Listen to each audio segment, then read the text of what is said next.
आदाब नाजरीन, मैं हूं त्रिदीप रमण। आपकी खिदमत में एक बार फिर से हाजिर हूं दुनिया जहां से निराला टीवी शो हिंदुस्तान हमारा लेकर। हिंदुस्तान हमारा यानी मुल्क के मुसलमानों की अपनी बुलंद आवाज मकाम में आज हम आपको मिलवा रहे हैं नेशनल कॉन्फ्रेंस के लीडर और जम्मू कश्मीर के बारामूला के लोकसभा एमपी जनाब शरीफुद्दीन शारिक से। किरदार में आज हम लेकर आए हैं फिल्म फना के एक अहम किरदार जूनी अली बेग को। आदाब नाजरीन, मैं साइमा खान एक बार फिर से हाजिर हूँ एक नायाब टीवी शो हिंदुस्तान हमारा लेकर, जो मुस्लिम कौम की अपनी आवाज को नई बुलंदी देता है। तो आइए आज के सफर का आगाज करते हैं मकाम से और पेश करते हैं जनाब शारिक साहब की जिंदगी के कुछ हसीन पहलुओं को।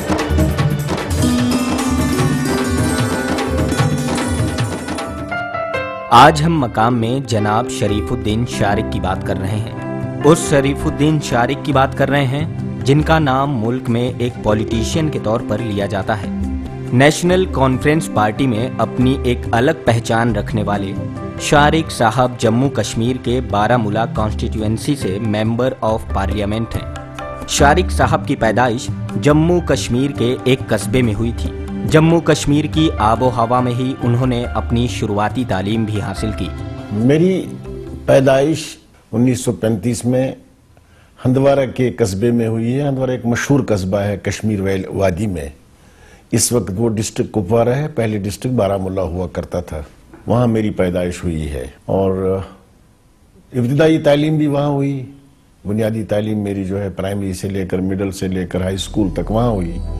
बचपन से ही शारिक साहब की जिंदगी में मुश्किल के पहाड़ टूटते रहे। छोटी सी उम्र में ही उनकी वालिदा उन्हें छोड़कर अल्लाह को प्यारी हो गई। तो दूसरी तरफ जब वे 7वीं जमात में थे तब उनके वालिद का हाथ इनके सर से उठ गया।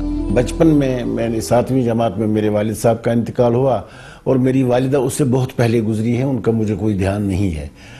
तो हमें एक यतीमी की जिंदगी और जद्दोजहद करना पड़ी और हम जैसे कहा जाता है सेल्फ मेड, खुद बनाए हुए हैं। अल्लाह का करम रहा है और जो कुछ भी हासिल किया है वो मेहनत और ईमानदारी के साथ हासिल किया है। वैसे तो शारिक साहब का खानदान बहुत पैसे वाला नहीं था, लेकिन खाने पीने की घर में कोई दिक्कत नहीं थी। हम ज्यादा अमीर लोग नहीं थे, मुख्तसर सी आमदनी थी, लेकिन दूसरे लोगों के मुकाबले में खाता पीता कराना था। मेरे वालिद साहब स्कूल टीचर थे और मेरे बड़े भाई साहब भी स्कूल टीचर थे। तो उन दिनों में तनख्वाह कम थी, लेकिन चूंकि ज़माना बहुत सस्ता हुआ करता था, हर चीज़ मिलती थी, थोड़ी बहुत ज़मीन भी हमारे पास थी, तो घर का गुजर अच्छा चलता था। शारिक साहब ने हालात के आगे कभी अपने घुटने नहीं टेके और ना ही गम को अपना मुकद्दर बनने दिया। वे जहाँ रहे, जिनके बीच रहे, वहाँ अपनी बातों से खुशनुमा माहौल बनाकर रखा। मैं असेंबली में जब था, आपस में पार्टियां लड़ती थी, एक दूसरे पर ताने कसते थे, तो मैं बीच में कोई ऐसी बात कहता था, दोनों हंसी में लोटपोट हो जाते थे और वो गुस्सा बोल जाता था। हाजिर जवाबी और हंसी मजाक ये मेरी तबीयत में था। मैंने गम को अपने सामने फटकने नहीं दिया, क्योंकि मैंने ये सुना है कि अफसुर्द दिल अफसुर्द कुनद उनज मनेरा। ये मौलाना अबुल कलाम आज़ाद ने भी कहीं कोट किया है कि एक अगर आदमी अफसुर्द दिल हो, गमगीन हो, तो सारे माशरे को वो गमगीन बनाता है। लिहाजा खुश रहना एक फ़र्ज़ है, ताकि सारा माशरा आपके साथ में जितना भी है, आपका अहल वयाल है, आपका घर है, आपका हमसाया है, आपके अड़ोस पड़ोस में रहने वाले हैं, वो खुश रहें। मैं इसको भी एक इबादत समझता हूँ। स्कूली दिनों में इनकी पढ़ने लिखने में कोई खास दिलचस्पी नहीं थी, लेकिन स्कूल में सभी इन्हें बहुत पसंद करते थे। जिस दिन ये स्कूल नहीं जाते थे उस दिन लोगों को स्कूल का माहौल फीका नजर आता था। पढ़ने लिखने में ज्यादा दिलचस्पी नहीं लेता था शायद, लेकिन मुझे अक्सर मेरे उस्ताद ये कहते थे कि जिस दिन मैं स्कूल से गैर हाजिर रहता हूँ तो स्कूल का माहौल बहुत फीका फीका रहता है। हाई स्कूल पास करने के बाद मैंने कॉलेज ज्वाइन किए और फिर मैंने इंग्लिश लिटरेचर में मैंने ग्रेजुएशन किया। उसके बाद मैं मास्टर्स डिग्री इन उर्दू मैंने किया। उसके बाद मैं अलीगढ़ मुस्लिम यूनिवर्सिटी में दाखिला लिया, वहाँ से कानून की डिग्री हासिल की और 1971 से आगे मैंने अदालत में वकालत का पेशा इख्तियार किया। अलीगढ़ में गुजारा हर लम्हा इनके लिए बेहद हसीन था।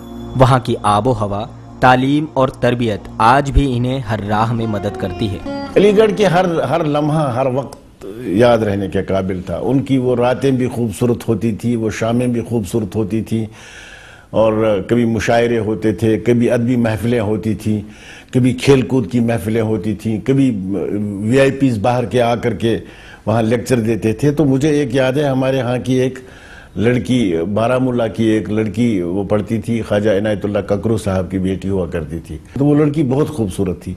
تو شرارتی بچے جو ہوتے تھے یو پی بہار وغیرہ آئے ہوئے, وہ راستے میں سائیکل چلاتے تھے اور اس وقت نکلنے کی کوشش کرتے تھے. جب یہ لڑکی ہاسٹل سے نکل کر کلاس میں جاتی تھی تو وہ گاتے تھے اکثر وہ کشمیر کی کلی والا گانا, اس کے پیچھے پیچھے گاتے تھے. وہ لڑکی بھی انجوائے کرتی تھی اس گانے کو, وہ بھی خود پھر گنگنا کر کے اپنے کلاس میں چلی جاتی تھی. یہ کچھ لمحات ہیں جو مجھے یاد ہے. شارق صاحب کی زندگی کی داستان جاری رہے گی. فی الحال وقت ہے ایک چھوٹے سے بریک کا, پر آپ کہیں جائیے گا نہیں. وقت کی دھڑکنوں کو یوں ہی سنبھال کر رکھیے گا. ہم لوٹ کر آتے ہیں پل دو پل میں. نہرو میں سیاسی خود غرضی اور چالاکی تھی, شیخ عبداللہ میں نیا سیاسی چالاکی اور خود غرضی نہیں تھی.